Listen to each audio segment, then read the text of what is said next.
Item 5 is road safety, and thanks Andy for being here this afternoon. And yes, I'm aware it might be one of your last official sort of outings, as it were. But I know at another meeting we were at, you know, I wanted to thank you for the work on the tri-services collaboration, for example, with the fire and rescue and the ambulance service. But in this arena, just to say thank you very much for all the service that you've given over many years, not just in West Yorkshire, but clearly, you know, I've known you for quite a number of years whilst you've been here in West Yorkshire, and you know, again, to place on record our thanks and wish you all the best in whatever you do beyond West Yorkshire. But I'm not letting you get away that easy. And just again, a little bit of an introduction into this one. So road safety is one of the priorities within the police and crime plan. You will be aware that when we do go out to public consultation, it's always one of the top areas that the members of the public raise, and in fact about 40% of them in the consultation we carried out last year. Going back a little bit to November 2016, just before the launch of the last or the current police and crime plan, we did hold a road safety event that was attended by various delegates and partners across West Yorkshire. As you know, we've invested quite heavily in automatic number plate recognition systems, and that helps to detect and deter and disrupt criminality, and it's something that I lead on as well as a PCC nationally. And again, going back to the Safer Communities Fund, we have funded roughly, we have funded 15 projects with more than £50,000 worth of proceeds of crime funding addressing road safety specifically. And also from this office we are represented on the Safer Roads Partnership, which is the one that consists of all 5 districts with the police working together to tackle road safety. And in addition to that, we have supported from this office a number of initiatives, DVDs, the Metro Safer Travel Scheme. We donate to Break, which is the charity that particularly deal with bereaved family victims in fatal road traffic collisions. And also we've supported the Project Edward, which is the European Day Without a Road Death campaign as well. So with that, in terms of the background, I'll now hand over to you regarding the West Yorkshire Police update. Thanks, Commissioner. I think your introduction amply demonstrated that road safety isn't simply a police issue, it's an issue that's a core responsibility for both police and partnership. And whilst we recognise that road safety is a core responsibility of every police officer and all PCSOs and the whole of West Yorkshire Police, I think the fact that we've recorded over 4,300 injury collisions last year, which equates to 12 people being injured in West Yorkshire every day, demonstrates not only why it's a cause of concern for the public, but actually why we need to have dedicated specialist roads policing resources in place to help us tackle that. Our roads policing team are within my portfolio and support, and they bring with them a level of expertise, knowledge of specialist legislation and capabilities to help us tackle road safety and criminality on the road.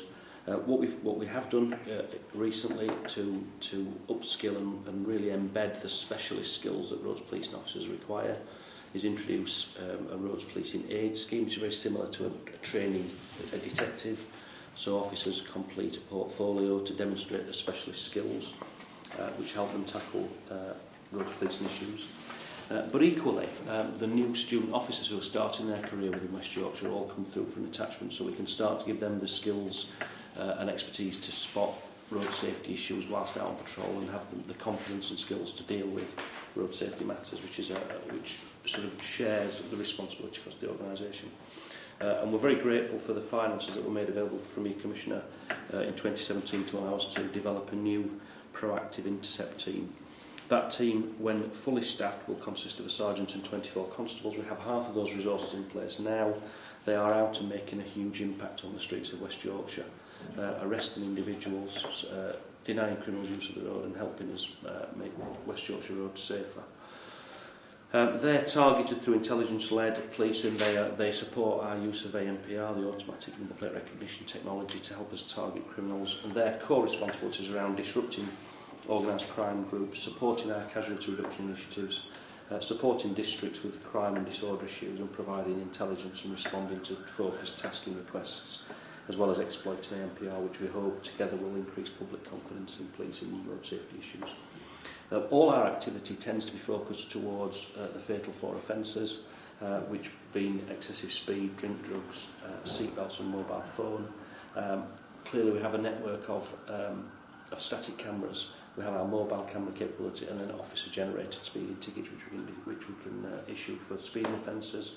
We are also very keen to ensure that we take drink and drug drivers off the road, so we are very keen to use our powers to stop drink drivers. We've invested, in fact we've doubled the budget in relation to the availability of drugs wipes, which allows us to do roadside tests for people that may be taking illicit drugs whilst driving and being unfit. So that on page 3 you will see some of the statistics in relation to drink drive arrests for the past year. We tend to hover around 200 arrests per month. We had a low in March of 181 and a high in November, December of 239 and 243, which obviously correlate with the Christmas drink drive campaign as well.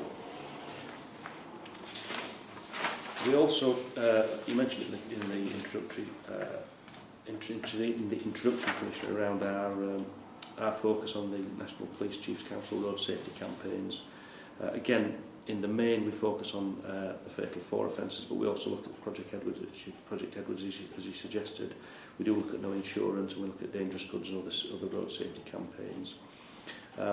All of our activity is sort of overseen and driven through the Safer Roads group in West Yorkshire, but also linked into the 5 district road safety partnerships, where we have police officers present on those partnerships to help engage local authorities around a real joined-up approach to road safety issues, be that education, enforcement or engineering issues. We trialled the West Midlands developed Operation Close Pass last year, found that to be a very beneficial system. It has limitations around the time of year you can use it. It's at its best when we can target motorists during rush hour, when cyclists tend to be at most danger. But of course in the winter months it's very difficult to do a police operation with officers out on foot in the dark. But we've now, with the increased availability of naval police officers, adoption of the Close Pass scheme, we're rolling that out across all the districts, and that's been rolled out through the operational group that I chair. And I'm keen that we do this because clearly the cycling community in particular do feel quite vulnerable at times. What I would say is, if you go out today and look at the condition of the sides of some roads, we are going to be doing this with quite a bit of difficulty because the sheer amount of erosion that's happened over this winter means that a lot of cyclists are now cycling in the middle of roads because the condition of the roads near the curbs is really quite poor. So I think we are going to have some challenges around trying to introduce this at a time when cyclists quite understandably are wanting to avoid all the potholes. If I could just add to that as well, that obviously we've got the Tour de Yorkshire coming up, which in itself encourages more, quite rightly, more cyclists out onto the roads. Perhaps in terms of the condition of some of the roads, in terms of potholes, etc. Maybe that is something we might want to sort of take up directly with some of the local authorities as well, just to check to see if they've got a plan around targeting some of the cycle routes around the district, given the Tour de Yorkshire stuff as well. I think it would be helpful if they could articulate to us what their plans are in terms of repairs and maintenance and so on. So we can follow that up jointly if you want to be behind the scenes. Okay. Thank you. We also engage in a lot of other partnership work in around roads policing with Highways England and DVLA around checking LGVs, loads, etc. and also the Health and Safety Executive in relation to insecure loads and the Driver Standards Agency. So we do work in strong partnership with other partners. A lot of our partnership activity is centred around the Safer Roads Executive, which I attend, and is attended by senior managers from the Casualty Reduction Unit, the Central Process Unit, as well as partners. The partnership essentially is there to steer and guide our activity in relation to road safety matters, and we clearly target the Fatal 4, and the Strategic Roads Executive looks at the reinvestment opportunities around any surplus money from our enforcement activities. In relation to in-house matters, I've recently introduced a road safety oversight board, which allows me really to look at how we drive road safety matters across the 5 districts. I was fairly comfortable that the specialist roads policing units at Cargate were focused on road safety matters, but I wanted to really make sure there was a focus across the 5 districts as well to ensure that they were properly keyed into their local road safety partnerships, but also that where possible they were targeting road safety matters. That's allowed us to develop an initiative which I'll talk in a short while with Calderdale and rolling out as practice. In terms of enforcement, there has been over the past 12 months a reduction in the number of officer-generated prosecutions, but an increase in the number of automated camera-led prosecutions, and that's primarily because of the activation of the smart motorway network and the proliferation of cameras around that. So we have seen an increase overall in roads policing and road safety prosecutions, but that's in the main being driven by cameras. On page 6, there's a summary of the enforcement activity, which demonstrates that in terms of officer-generated activity, it's gone down by 15% from 28,000 tickets to 23,000, and the overall total has increased from 152,000 to 198,000, which is a 29% increase. What we are very keen to ensure we do, though, now we've been able to reinvest in roads policing through the ANPR team. We're hoping that we can start to recover some of that lost activity from officer-generated work. You'll be aware, Commissioner of Operations Steerside, which was an initiative that we launched in Bradford with the support of Bradford City Council, who funded us, which was really to tackle antisocial use of vehicles in Bradford, uninsured vehicles, etc. That's been a success. It's been very popular within Bradford, and given the extent of uninsured vehicles within Bradford, we've secured funding through the Motor Insurance Bureau to secure a further 2 years worth of funding to continue Steerside. Disappointingly for us, other local authorities are very keen to try and adopt the same principles, but we just simply don't have the resource to do that. But what we are, certainly through the Motor Insurance Bureau, who really only wanted to focus on Bradford because of some of the problems around there. But what I have done, which is demonstrated on page 8, is support districts to look at their own initiatives. And Operation Hormill in Calderdale is an example of some really impressive work that the local districts are getting involved in with their local road safety partnerships. Hormill sees the targeting of Fatal 4 offences, looks at denying criminals use of the road, listens and responds to community concerns around road safety issues, and tackles antisocial use of motor vehicles. And importantly, it's a partnership activity. It's not just police, it's police and Calderdale Council. It was funded originally through some underspent monies within the district, and now Calderdale Council have allocated a road safety budget, so we've also managed to put some pocket money into this year as well to continue it. I shan't go through in detail, but what it demonstrates is that with a clear bit of leadership and focus at a local level and some partnership activity, they can really start to make a difference in terms of road safety matters. You mentioned ANPR. We continue to invest in ANPR and use it both proactively and reactively to support investigations. We have the Central Intelligence team that are able to look at lifetime hits, coordinate activity towards that, conduct rapid research, retrospective investigations, and develop intelligence products in real time. The new Intercept team, it's the lifeblood of that team, to be quite frank. And we've also been able to exploit technology in relation to reducing some of the operating costs by moving away from hardwired CCTV cameras into 4G enabled, which are much cheaper for us. So we'll continue to squeeze and exploit ANPR to help us tackle criminality. And finally, just in terms of the future, I'm still very keen to make sure we reintroduce the notion of a specialist roads policing officer, because there are a range of specialist knowledge, skills that we need to embed within the roads policing world to allow us to have a really to maximise the impact we can have in terms of road safety. So with the upskilling of roads policing officers through the roads policing aid scheme, the new proactive intercept team, I'm really confident that we can start to make even more inroads into road safety. Finally, we're also very keen now, given this sort of straddles both cycling and motorists, the availability of dash cams, head cams and the like. We're very keen to ensure that there's a capability for the public to upload images with us. There is a capability at the minute. It's quite laborious and a little bit manual, to be quite frank. We've, as part of our public contact work, we're looking at how we can deliver a portal for the public to upload images. There will be a capability through our new command and control customer relationship management software, but that's still many months away, probably a year and a half to 2 years away. So we're just exploiting Operation Snap, or we're exploring Operation Snap, which was the Welsh initiative to provide a managed service. So I've got procurement looking at what the options and route to market would be for us to procure that service in the interim to bridge the gap, because it is a growing area of business for us, and it's one that concerns us that we don't have a really snappy system.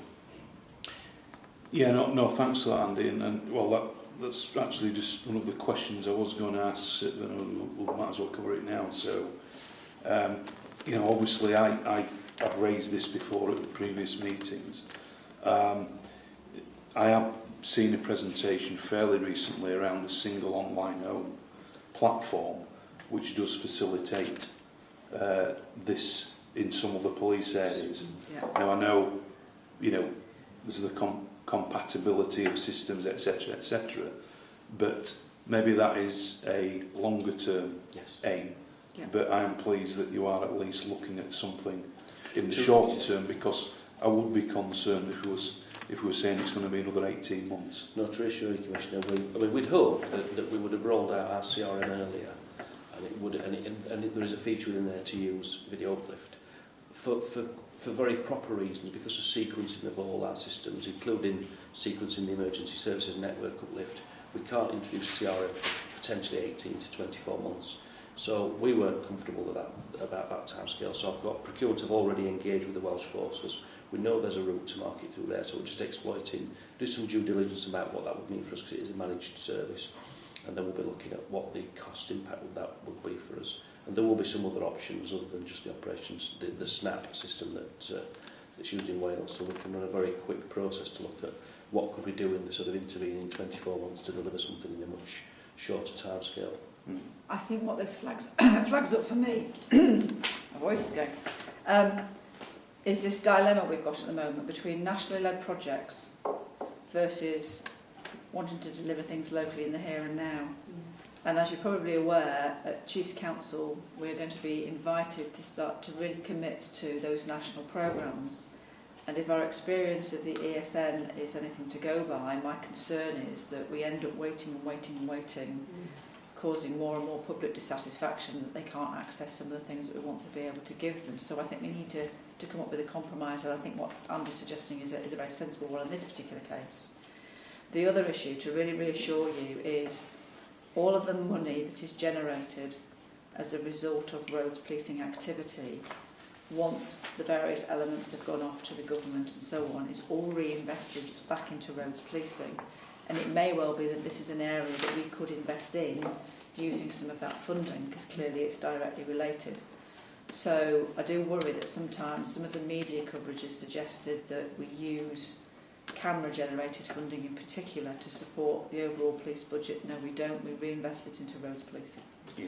Did you want to follow up, Jamie? That was a question. Okay. So we were looking for confirmation that is the case, that if it's not cost recovery, then income or monies received through enforcement activity is reinvested into... Yeah, just to reassure you, and all money that's generated through enforcement activity goes one of two directions, either to central government and the Treasury or locally into the Camera Safety Partnership. We recover the costs of administering the activity through the Central Process Bureau and the Camera and Safety team, etc. And then the residual money is all then directed into the Camera Safety Partnership to reduce road safety matters. Thank you. Yeah, and I know we've referred to it, the Road Safety Partnership.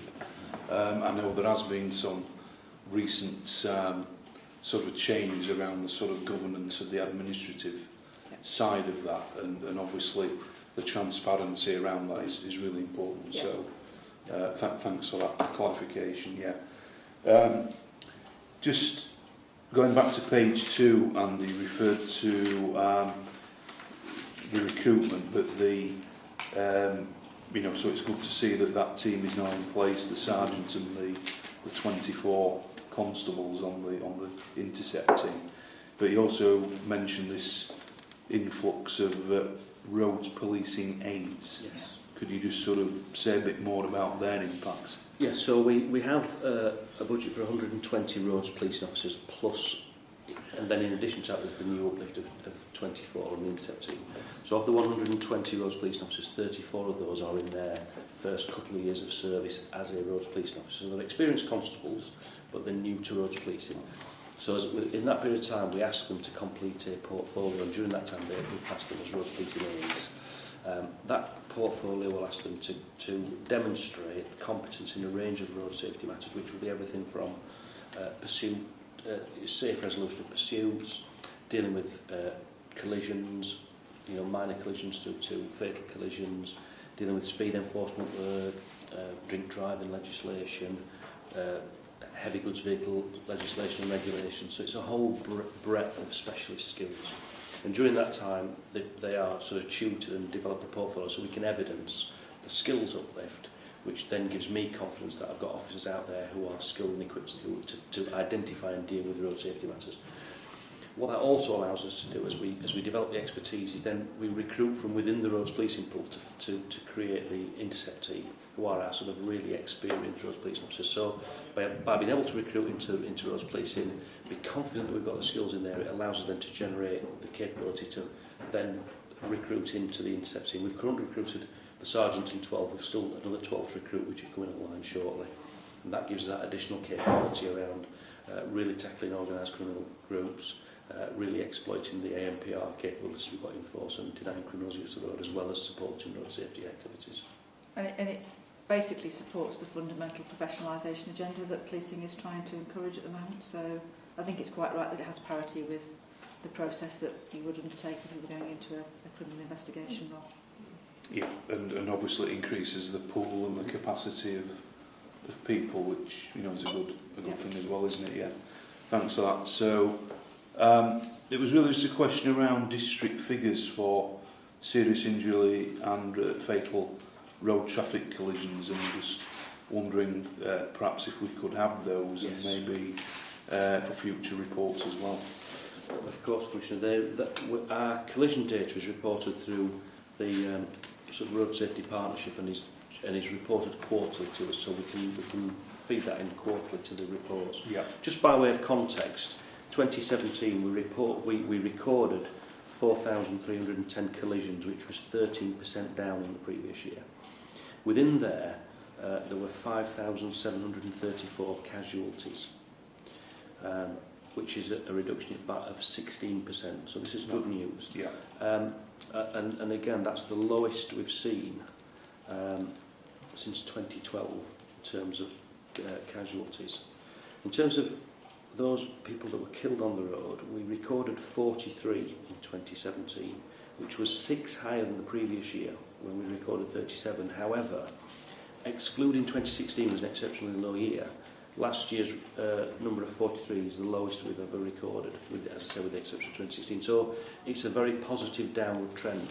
The increase it can be explained by one collision alone where 5 people lost their life in one vehicle. That explains 5 out of the 6 increase. So the numbers are so low, they are volatile to one very tragic incident. And around serious collisions, 794 recorded last year, which was a 7% reduction. And again, the lowest ever total we've recorded. So just as you asked around district figures, mapping that across, within Bradford, collisions went down 12%, casualties went down 15%, recording 193 KSIs killed or seriously injured incidents, which is a 10.7% reduction. In Calderdale, 17% reduction in all collisions, 19% reduction in all casualties, 64 recorded KSIs, which is 28.9% reduction, a very impressive reduction there. At Kirklees, 11% reduction in all collisions, 14% reduction in all casualties, recording 147 KSI incidents, which is an 8.2% reduction. Leeds recorded 14% reduction in all collisions, 16% reduction in all casualties, 310 KSI killed and seriously injured collisions, with an increase of 4.3%, bucks the trend there. And Wakefield, 15% reduction in collisions, 6% reduction in casualties, 122 KSIs recorded and a 13.5% reduction, which, when aggregated up across the whole of West Yorkshire, is reductions in all categories. I have taken the liberty to print you the more detailed reports out which you've got available if you need any to look at further time. No, thanks for that. And you know, none of us ever want to see anybody killed or injured on our roads, and one is always too many. But nevertheless, there's some quite significant reductions there. So I'm sure there won't be just one reason for that. There'll be a number of factors, but I think there's a good story to tell there, isn't there? And I think the fact that, you know, social media now is that the reporting of these things is fairly instant, isn't it? And we see a lot of it. So probably the perception is probably different to the reality of what the trend is at the moment. Well, I think that's very true, and there's an awful lot of both preventative advice, but also, you know, looking at some of the teams that Andy's got oversight of, they're putting out some really, really impactful messages about the impacts and consequences of some people's driving. What we are seeing is, you know, figures around cycling and motorcyclists in particular, that we really do want to get far, far more preventative messages out about people taking great care when out on the roads. In particular, you are, you know, quite vulnerable as a motorcyclist and a cyclist if you are a driver who's not used to thinking about others using the road. So there's a lot more that we can do in terms of those messages. And, you know, and I would just encourage members of the public, if they see some of those social media messages, to either retweet them or continue to pass Facebook messages on, or whoever, so that more and more people become aware of what it is that we're trying to do. Yeah, no, thanks for that. And I think probably at a suitable point with our road safety partnership partners, I'm sure this is a story we'll want to put out at the appropriate time. So thanks for that. And finally, page 5 reports about, or highlights the issue of the high-risk locations. Do you know roughly how many we have across West Yorkshire, and what resources do we put into that activity when it's needed? Bit of a moving feast really, that one, Commissioner, but I do know ultimately it depends on where we draw the threshold of what we would identify as a collision hotspot or a hotspot for us. We do record geographic data, so within the strategic threat assessment I can tell you where the top locations are. We had the two, the most significant, the A660 Otley Road junction with the 6120 Ring Road is the biggest, sort of most significant hotspot within Leeds, and Bradford. Bradford is the junction of the A6181 Leeds Road with the 650 Shipley Airedale Road, each with 10 collisions and 10 casualties in a year. But overlaying that, we would look at complaints, we'd look at speeding data, we can put measuring devices out that will measure average speeds of roads, because we do know that speed is a very significant contributory factor.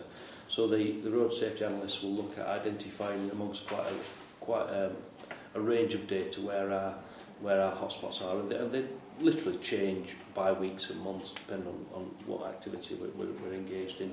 But we certainly will target, if we have something like these significant junctions, we'll target engineering work around there through the Camera Safety Partnership. If it's more about speed or antisocial use of vehicles, then we'll target preventative patrols. We'll target, we can move the mobile speed enforcement van to those locations. And of course, we're very careful about how we deploy the mobile speed camera. I mean, the fixed camera sites are self-evident. There are road signs and the big yellow cameras at the side of the road. I think sometimes the public have a suspicion about how we deploy the mobile camera sites, so we're very keen to deploy only into areas where we have proven intelligence and evidence that there's a hotspot issue there, so that we aren't, you know, we don't fall into a trap of people alleging it's just there to generate income for the government, etc. I mean, again, it depends on where roadworks might be set up. It can depend on the weather. So clearly, we've had an awful lot of really horrendous snow. So motorists will adapt their driving patterns, and then all of a sudden you might find a new emerging hotspot in terms of collisions. And of course, it also depends on the conditions on the road. So there are lots of factors, which means it's not as easy as you might think to be able to say it's always going to be that junction, it's always going to be that location. Does this data generally include the motorway network as well, or because clearly the introduction of the smart motorway network is a significant contributor to, and it'd be good to see some data around what impact all that is having as well. Typically motorways are very, very safe. You know, when you look at collisions per vehicle used or mile travelled, motorways are incredibly safe ways to travel. So what we tend to find is our collision hotspots are the country lanes, the blind junctions and the likes, or just the fast bypass around a town. But we do track collisions on motorways. They are thankfully few and far between, and we also are able to track camera enforcement activity, so we wouldn't know whether we're seeing reductions in average speeds on motorways, etc. When the significant issue for us is when there's a collision or when there's an obstruction or when there's something on the motorway network that causes the speeds to be reduced.